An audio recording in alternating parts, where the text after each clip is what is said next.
फातिमा की रानी माँ, प्रभु यीशु की माँ, आसरा तू ही है माँ।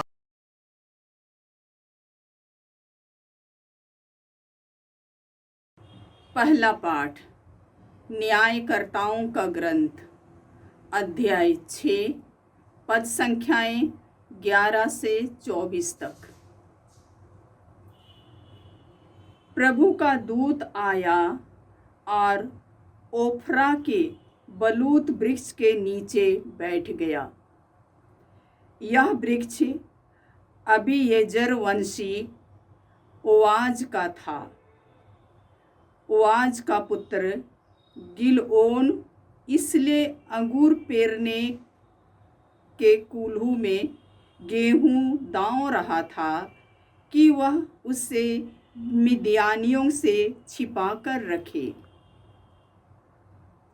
प्रभु का दूत उससे दिखाई दिया और बोला, हे वीर योद्धा, प्रभु तुम्हारे साथ है। गिदओन ने उत्तर दिया, क्षमा करें महोदय, यदि प्रभु हमारे साथ है तो यह सब हम पर क्यों बीती? वे सब चमत्कार कहाँ गए जिसका वर्णन हमारे पूर्वज यह कहते हुए करते थे, प्रभु हमें मिस्र से निकाल लाया। अब तो प्रभु ने हमें छोड़कर मिद्यानियों के हवाले कर दिया।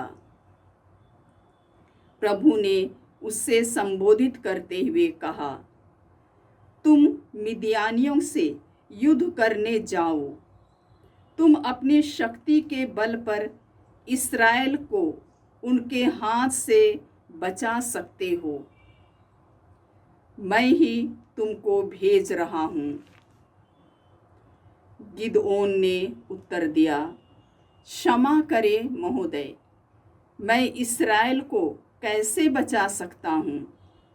मेरा कुल मनस्से में सबसे दरिद्र है और मैं अपने पिता के घराने में सबसे छोटा हूँ।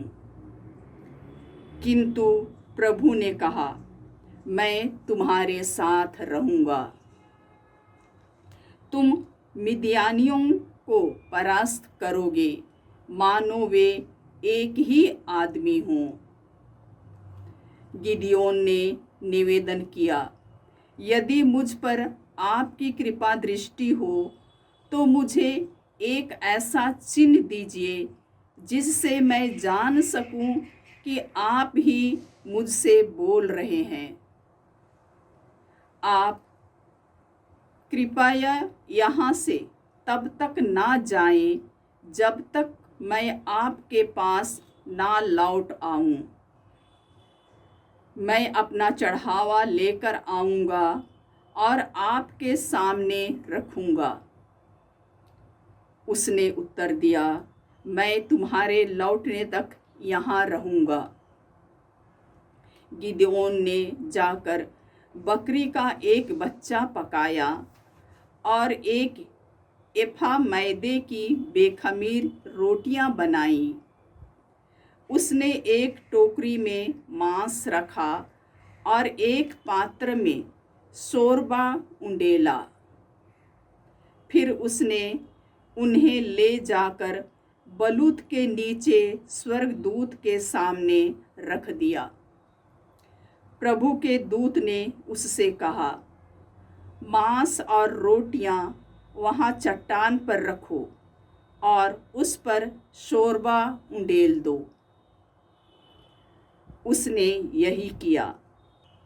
तब प्रभु के दूत ने अपने हाथ का डंडा बढ़ाकर उसके सिरे से मांस और बेखमीर रोटियों को स्पर्श किया। इस पर चट्टान में आग निकली,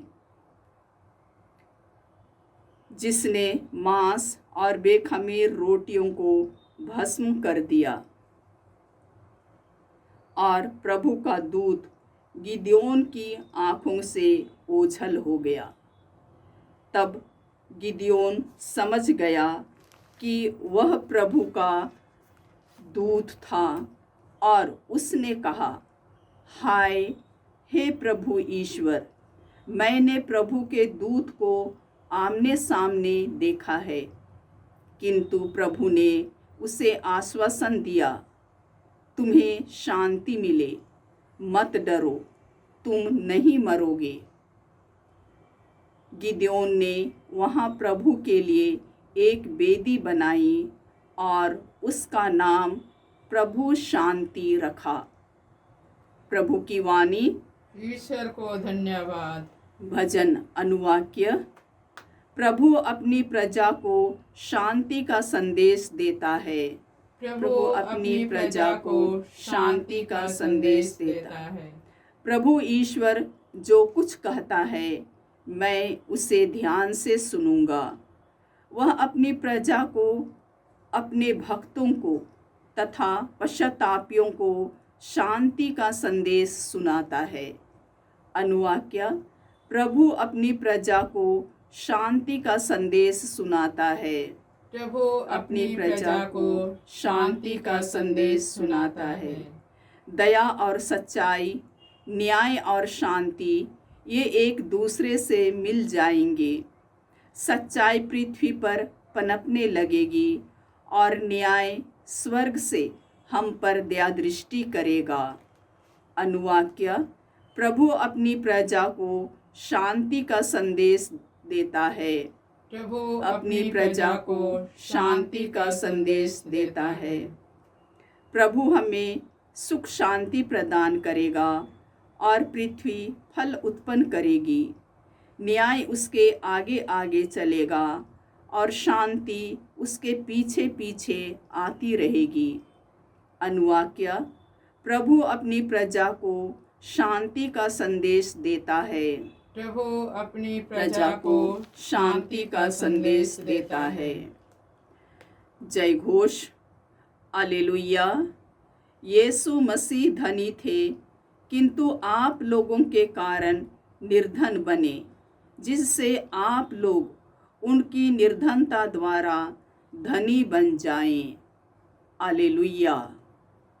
प्रभु आप लोगों के साथ हो और आपकी आत्मा के साथ। संत मत्ती के अनुसार पवित्र सुसमाचार। हे प्रभु तेरी महिमा हो। अध्याय 19 पद संख्याएं 23 से 30 तक। यीशु ने अपने शिष्यों से कहा, मैं तुम लोगों से कहे देता हूँ, धनी के लिए स्वर्ग के राज्य में प्रवेश करना कठिन होगा। मैं यह भी कहता हूँ कि सुई के नाके से होकर ऊँट का निकलना अधिक सहज है, किंतु धनी का ईश्वर के राज्य में प्रवेश करना कठिन है। यह सुनकर शिष्य बहुत अधिक विस्मित हो गए और बोले, तो फिर कौन बच सकता है?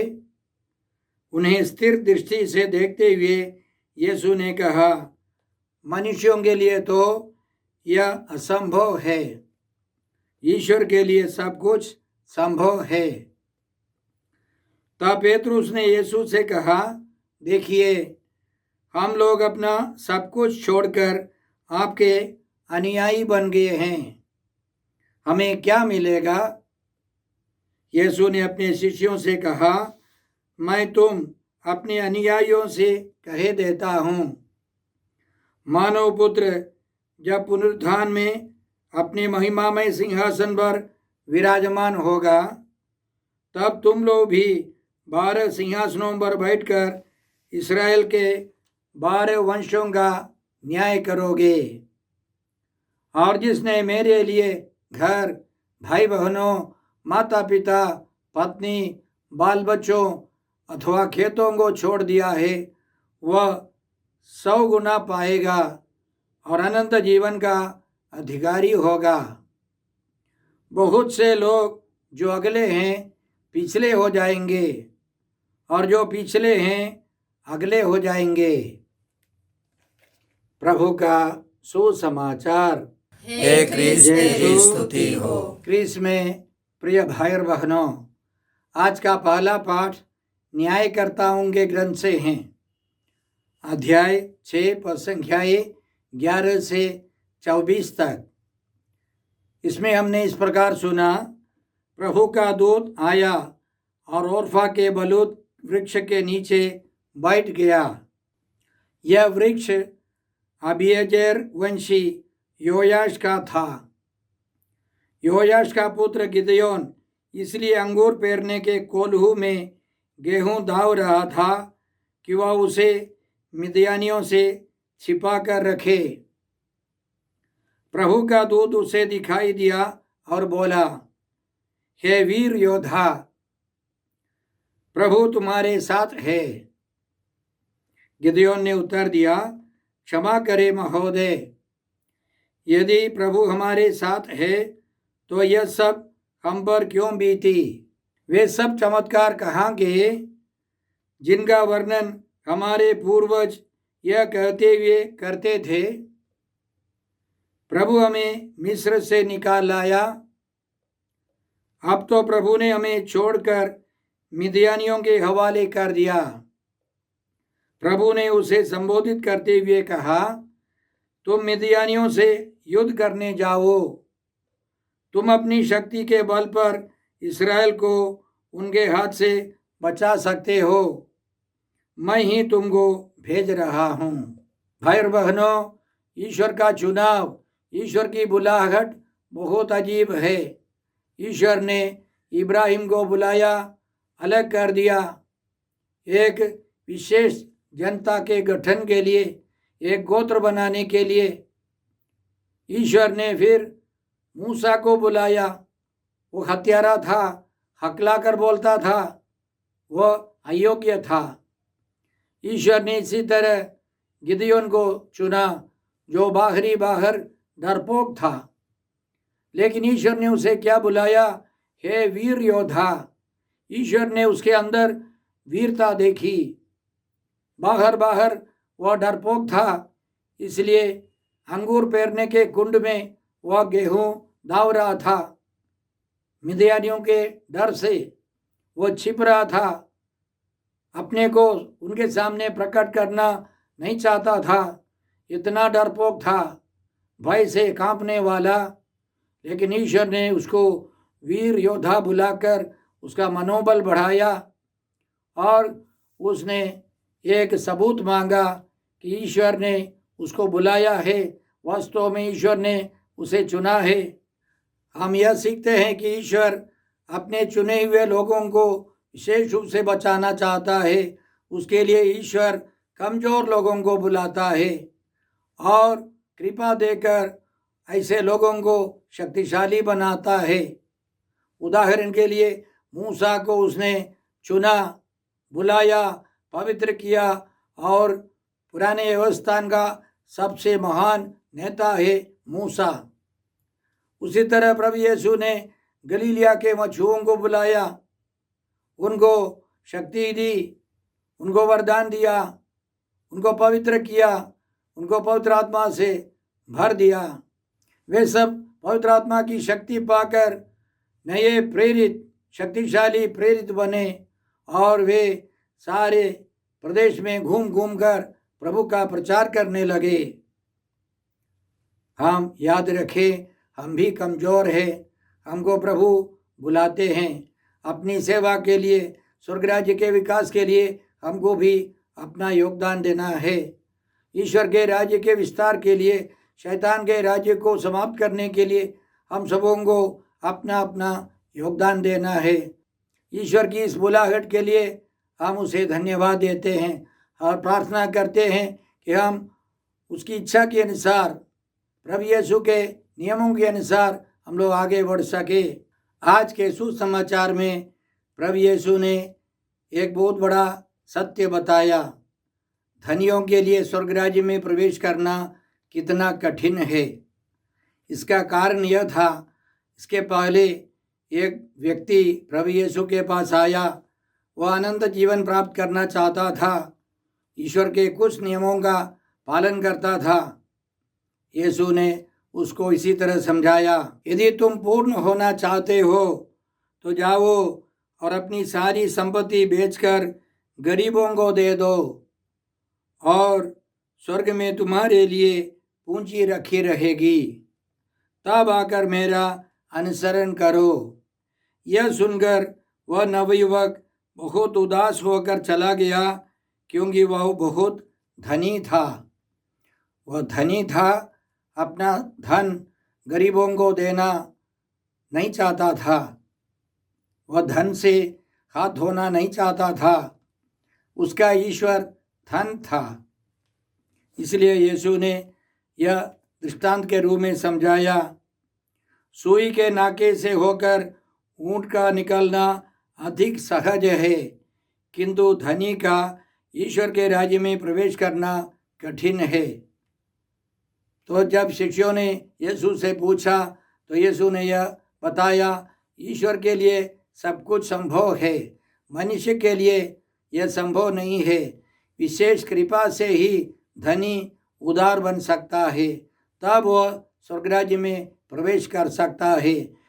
जब धनी ईश्वर की इच्छा के अनुसार उदार बन जाता है तो वह फिर धनी नहीं रहेगा।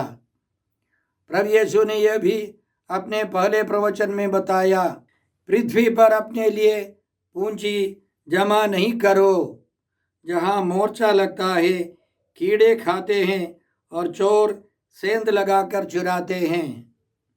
स्वर्ग में अपने लिए पूंजी जमा करो, जहाँ ना तो मोर्चा लगता है, ना कीड़े खाते हैं और ना चोर सेंध लगाकर चुराते हैं। क्योंकि जहाँ तुम्हारी पूंजी है, वहीं तुम्हारा हृदय भी होगा। प्रभु यीशु ने आगे यह भी कहा, कोई भी दो स्वामियों की सेवा नहीं कर सकता। वह या तो एक से बैर और दूसरे से प्रेम करेगा, या एक का आदर और दूसरे का तिरस्कार करेगा। तुम ईश्वर और धन दोनों की सेवा नहीं कर सकते। तुम एक ही टाइम में ईश्वर और धन दोनों की सेवा नहीं कर सकते।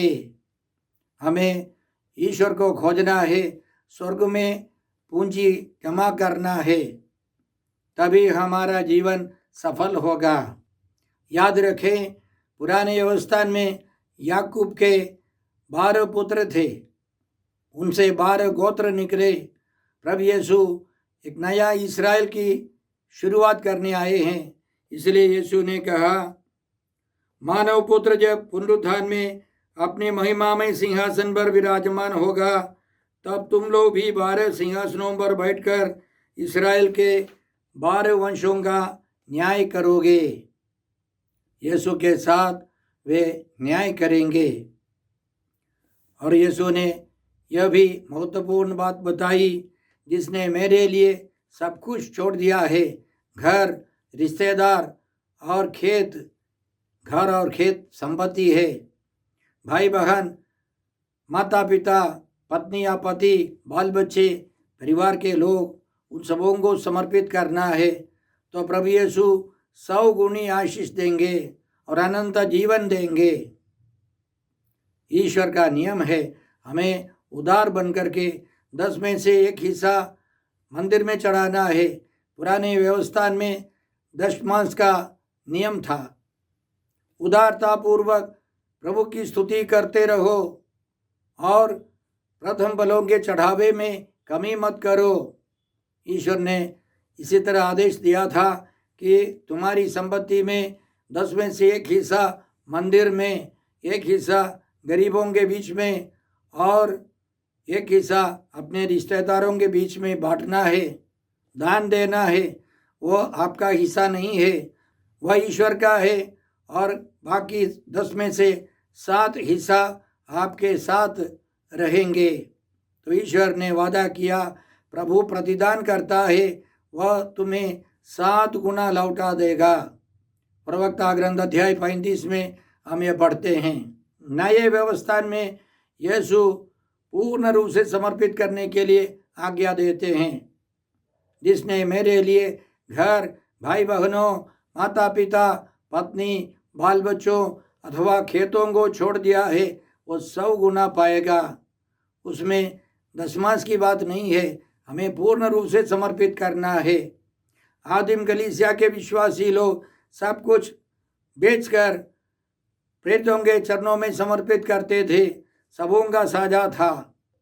बाद में प्राइवेट प्रॉपर्टी पर, व्यक्तिगत संपत्तियों पर जोर लगाने लगे, तब इसी तरह का सब परिवर्तन आ गया है। नए व्यवस्था में ईश्वर हमको सिखाता है कि हमें उदार बनना है। जितनी उदारता से हम काम करेंगे, समर्पित करेंगे, 100 गुणी आशीष प्रभु यीशु देंगे। हमें अपने चर्च की देखभाल करनी है, पुरोहितों की देखभाल करनी है, गरीबों की सेवा करनी है, और साथ साथ अपने रिश्तेदारों के लिए भी कुछ संपत्ति, कुछ हिस्सा देना है। जो उदार है प्रभु उन्हें देते रहेंगे। आज के सुसमाचार के अंतिम में प्रभु यीशु यह भी हमको समझाते हैं, बहुत से लोग जो अगले हैं पिछले हो जाएंगे, जो पिछले हैं अगले हो जाएंगे। जो उदार है प्रभु के लिए और उनके राज्य के लिए जो समर्पित करते हैं, वे पिछले होंगे लेकिन अगले हो जाएंगे। जो अगले हैं, जो उदार नहीं है, जो कंजूसी करते हैं, वे सब पिछले हो जाएंगे। हमारा व्यक्तिगत अनुभव इसी तरह है। हमारा सेंटर बहुत सारे लोगों की उदारता से चलती है। बहुत सारे परिवार, व्यक्ति, संस्थाएं हमारी मदद करती हैं। उनकी उदारता से हम लोग प्रतिदिन कार्यक्रम चला सकते हैं।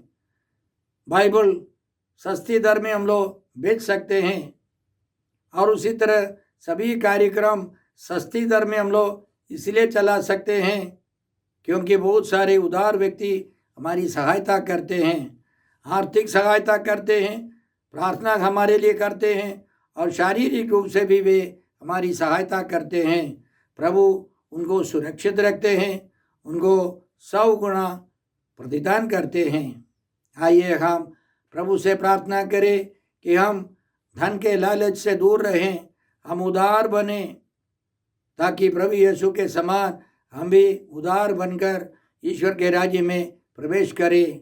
याद रखें, प्रभु यीशु इतने उदार हैं कि उन्होंने अपने प्राण हमारे लिए दे दिए हैं। माता मरियम इतनी उदार है कि उन्होंने अपने एकलौते पुत्र को हमारे लिए दे दिया है। हम भी उनके समान उदार बने। हे अब्बा पिता, हे प्रभु यीशु, हे पवित्र आत्मा ईश्वर, आज के सारे पवित्र वचनों के लिए हम तुझे धन्यवाद देते हैं और प्रार्थना करते हैं कि हम तेरी इच्छा और नियमों के अनुसार जीवन बिताकर, उदार बनकर, लालच से दूर रहकर तेरे पास आ सके। हम ये प्रार्थना करते हैं प्रभु क्रिस्त के द्वारा।